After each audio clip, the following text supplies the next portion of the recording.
Away from India to the US, where wildfires seem to have become a part of the daily lives of residents in the state of California.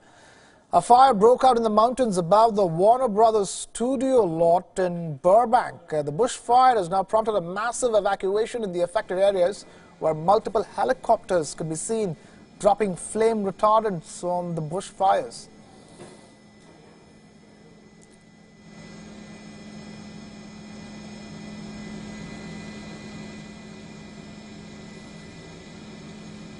It's being said that roughly 25 acres of land is burning in the latest fire breakout. More than 200 firefighters are responding to the fire.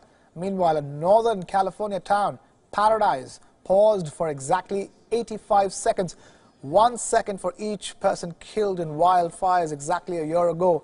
People remembered the victims and dedicated a sculpture designed by a local artist. It's in the shape of a phoenix and made of thousands of keys donated by Paradise residents. The residents say that the keys are the only thing left of their burnt down houses. At least 20,000 structures were destroyed in the fires last year.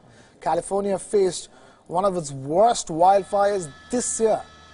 A 120 square mile of fire consumed scores of homes in Sonoma County. Nearly 150 lives have perished in the last 2 years alone. Wildfires are not a new phenomenon to the California ecosystem. The Mediterranean climate keeps the forests without rainfall for months at a time, which leads to a drying out of vegetation. In the recent past, the worsening state of climate has also emerged as a major factor contributing to wildfires.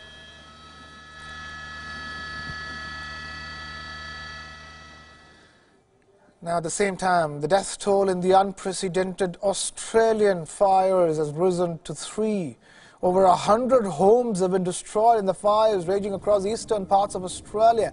The New South Wales Premier has confirmed that in the ongoing fires in Glen Innes, 7 people are still missing. This has been reported as one of Australia's worst bushfire seasons, with parts of the country facing the worst droughts of all times.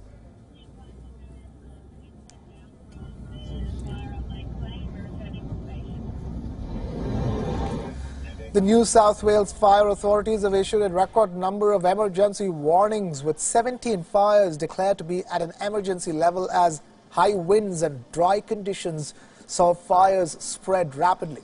Meanwhile, there were up to 6 emergency level fires seen burning this morning, with more than 70 fires across the state in total. Whilst this situation is so severe, I have such full confidence in our volunteers and emergency services personnel on the ground.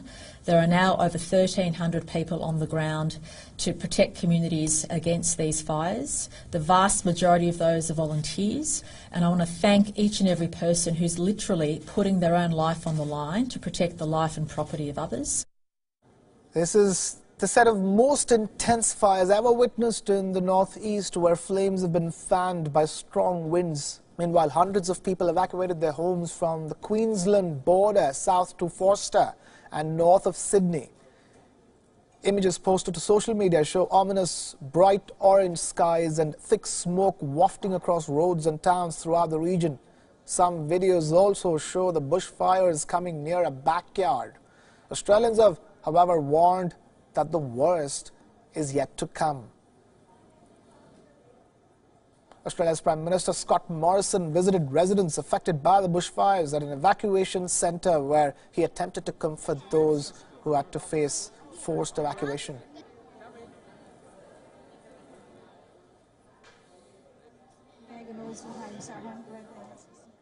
Where people have reached out, got people out of homes, made sure they've got to safety, looked after each other's livestock and animals, talking to each other, putting themselves in harm's way for each other. I've got to tell you, as a Prime Minister, I'm never more proud of Australians than in moments like this. They just show incredible spirit, incredible heart, incredible generosity.